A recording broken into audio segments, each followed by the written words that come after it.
नमस्कार दोस्तों, मैं Phoolchand Yadav a voice for you में आपका स्वागत करता हूं।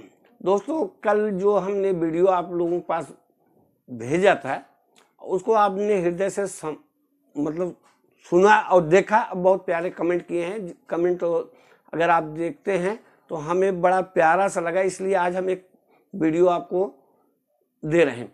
दोस्तों, EPS 95 की मांग जो है 1995 जब ये विधेयक बन करके आया तो पिछले 10 सालों से लगातार बना है कि पेंशनरों के जो पेंशन दिया जा रहा है, इनके साथ छलावा किया जा रहा है, छल हो रही है, कपट हो रही है, प्रपंच हो रही है, इनके जीवन के साथ खिलवाड़ हो रहा है।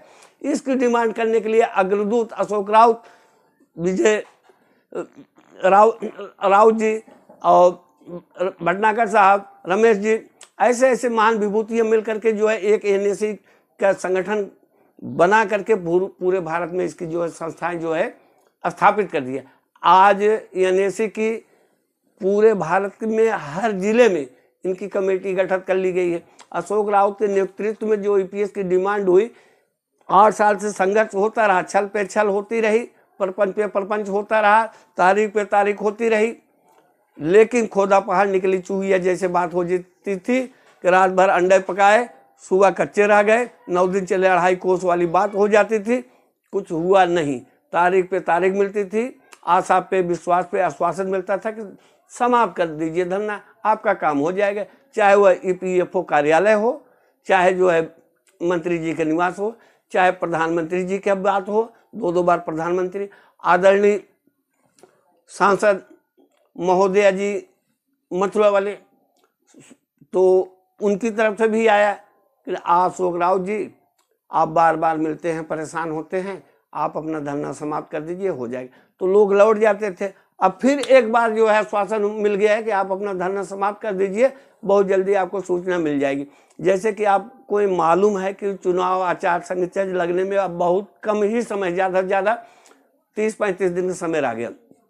जब 30-35 दिनों के बाद ये काम नहीं हो पाएगा, ये आंदोलनकारी लोग जो लगे हैं अपने EPS पेंशनर की डिमांड करने में, कहेंगे कि हमारा काम क्या होगा। तो सरकार यही कहेगी, नहीं आप लोग हमें जिताइए, इस बार हम आपका काम कर देंगे। अगर छल करती है तो, अगर निश्चल भाव से सरकार आपके समर्थन में आपकी बातें मान ली है, जिस तरह से अपडेट आई है कि आप लोग धरना समाप्त कर दीजिए, अपने घर चले जाइए। लोग जो है अपने गंतव्य को चले गए हैं, अपने घर को चले गए हैं, आराम कर रहे हैं। कुछ तो यहाँ से जाने के बाद जो मेरे पास सूचना आई है, बीमार हो गए। आप सोचिए, दिल्ली में वो ठंडी पड़ती है कि आप अगर कभी बैठे खुले आसमान के नीचे, तो आप बैठे दिल्ली में होते हैं, लेकिन महसूस होता है कि शिमला का तापमान है। अब तापमान में थोड़ा सा उछाल आया है, लेकिन जब लोग इतनी दूर से चल के आए, कोई 800 किलोमीटर चल के आया है, कोई 2000 किलोमीटर से चल के आया, कोई 1500 किलोमीटर चल के आया, दूर दराज से जब लोग चल करके आए हैं, आप ये देखिए कि हमने बुजुर्गों से मिला, उनके चेहरे पर कोई चमक नहीं रह गई। जब मैंने उनसे बातचीत किया तो आप कैसे आए, इस उद्देश्य से आए धरना प्रदर्शन में, लोगों ने बताया कि देखो हमारी तबीयत तो खराब रहती है, हमारे तो कुछ शुगर परेशान कर रहा है, हमारा ब्लड प्रेशर परेशान है, हमारे जोड़ों में दर्द है, लेकिन क्या करें, आंदोलन की बात है।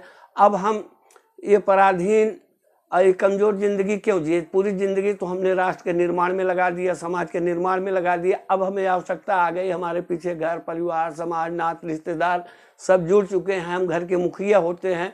हमारे पास ही पैसे ना हो तो हम अपने घर के बहू बेटे बच्चे नाती पोते जो होते हैं उनके संचालन में कैसे करें? हम तो खुद अपना नहीं कर पा रहे। जब बच्चे, हमारी बेटियाँ, हमारी बहुएँ हमसे कोई डिमांड करती हैं तो ये होता है कि छोड़ दो, बुढ़ा पड़ा है, तो ये उपेक्षा का भाव हो जाता है। 4 पैसे अगर होते हैं तो समाज भी मजबूत होता है, रिश्ते भी मजबूत होता है, स्वाभिमान की जिंदगी भी होती है। ये कर्ज के रूप में भीख तो मांगा नहीं जा रहा है। सरकार जो इनके पैसे EPFO कार्यालय में जमा है उनको समय से लौटा दे। और पेंशन की बात अगर है तो किसी को 1000, किसी को 1500, किसी को 1500, किसी को 2000 पेंशन मिलती है। आप बताइए, 1000-1200 अगर कोई पेंशन पा रहा है तो उसमें इनका गुजारा हो सकता है क्या? इनकी दवाइयों खर्चा हो सकता है क्या? इनको कहीं आने जाने को हो सकता है क्या? अगर यहाँ से 690 किलोमीटर अगर इनको किसी महीने में अयोध्या भगवान श्री राम का दर्शन करने के लिए जाना पड़ा तो शायद आने जाने क्रिया भी नहीं होगा। तो न ये आध्यात्मिक रूप से काम कर सकते हैं, अब न शारीरिक रूप से काम कर सकेंगे, न मानसिक रूप से काम करेंगे।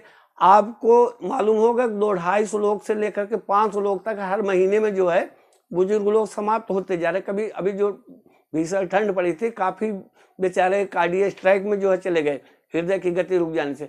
तो थोड़े दिन की ज़िंदगी बची है, स्वाभिमान से लोग ज़िंदगी जी लें। इसी बात को होता है कि अगर सरकार पैसे दे देगी तो हम अपनी प्रतिष्ठा भी बचा लेंगे, हम अपने प्राण को भी बचा लेंगे। लेकिन सरकार अक्सर करके उपेक्षा करके चली। इन 8-10 सालों में जो मांग की गई तो सरकार ने उपेक्षा किया। ये लोग अपेक्षा लगाए रखे सरकार से कि हमें मिलेगा, हमें मिलेगा, लेकिन ना होने की वजह से ये डिस्टर्बेंस रहा कि इन लोगों को लगातार 8 साल का समय कम नहीं होता, 10 साल का कभी जंतर मंतर पे करना पड़ जाए, कभी रामलीला मैदान पे पड़े, कभी वो, मतलब कि कितने बुजुर्गों को हमने देखा कि ठीक से वो उनके पैर में जूते मोजे नहीं थे, इतनी ठंडी थी, चेहरे में उदासता थी। कुछ तो 1-2 ऐसे मुझे दिखाई दिए कि उठने बैठने के लिए उनको लठ की सहारा लेकर के उठना बैठना पड़ता है। लेकिन क्या करें, जब भीड़ ज़्यादा हो जाती है तो शांति भंग होना, पुलिस वाले भी नहीं चाहते कि इन बुजुर्गों को हम परेशान करें। भाई हर घर में बुजुर्ग होते हैं, जहाँ जिस बुजुर्ग का सम्मान होता है, सेवा होती है ना, वो ईश्वर के बराबर हो जाता है। कौन नहीं चाहता है कि यहाँ बुजुर्ग, या कौन नहीं चाहता कि हमारे घर का बुजुर्ग जो है अच्छे ढंग से रहे, परिवार अच्छे ढंग से संचालित हो, हमारे लिए आदर्श बनकर रहे हैं। उनकी प्रेरणा से, उनकी शिक्षा से हमारे बच्चों को भी डेवलप होगा।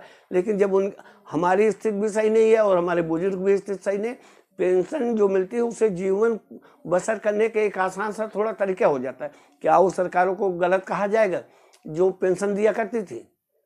पेंशन की व्यवस्था तो पहले से, लेकिन बीच में रोकना तो गलत है ना जी।